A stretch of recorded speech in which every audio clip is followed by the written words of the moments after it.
Thank you, Ludwig. It's great to be here. So I will share a little with you my experience of collaboration with India, between India and Sweden, that goes many years back. I came actually to India the first time in 1980. It was not 100 years ago, but many years ago. So in 2014, I actually got an invitation for a silver jubilee, 25 years since the first HVDC installation was inaugurated in India. So I took part actually in the preparation for this and planning and also execution for this project. That was the first high voltage DC project in India.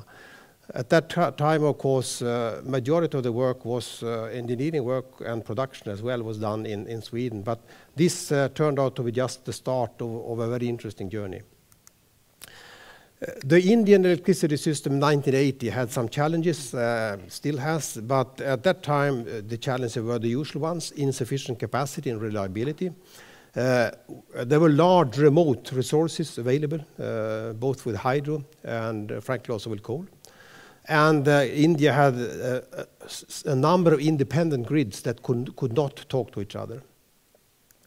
So the solution there was to build a stronger and smarter grid. In those days, we didn't realize that we should call the grid smart.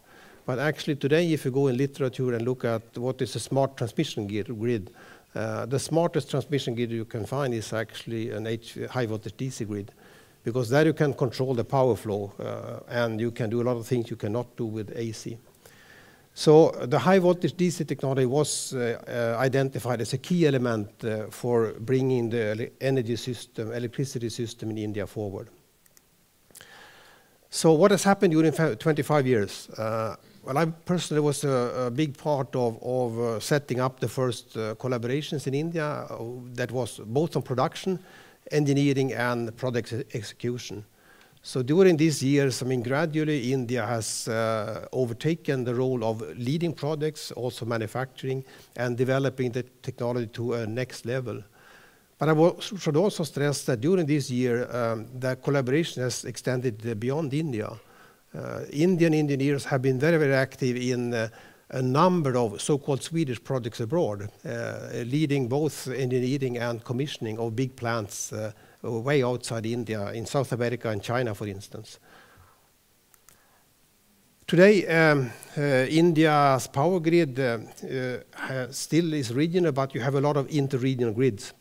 And these links are, most of them are actually built with DC technology. So the DC technology is becoming increasingly important for the Indian grid to go forward. And the collaboration actually has continued. And today, if we study where we are, if you look up in north, it's just completed now the first part of the so-called Northeast Agra ultra high voltage DC link. This is the most sophisticated transmission system in the world. It's the only transmission system where you have multiple terminals on the link. Capacity is 8,000 megawatts. It's mind-boggling. If you think about it, in Sweden we have 8 transmission lines going north-south in Sweden, and they together has, this 8 line has a capacity of 6,000 megawatts. Here you have 8,000 in one single line. And it's also very, very long, and the capacity is staggering. I mean, with today's electricity consumption, this one power line can feed 90 million persons with electricity. And this is one extreme part of the grid, and this will be important, in fact, also to bring remote hydro, because in this case, it's about to bring very, very remote hydropower to India. The future system, electricity system in India, has also challenges. Some of them are the same, but some of them are different. And one of the new things is to integrate large amount of renewable energy. And when we talk about renewable energy in terms of wind and solar, we have to manage a much larger variability in production. And India, as many other countries also, is seeing an increased electrification of the energy sector. I just saw that on a global level, electricity today accounts for about 15–16% of energy use.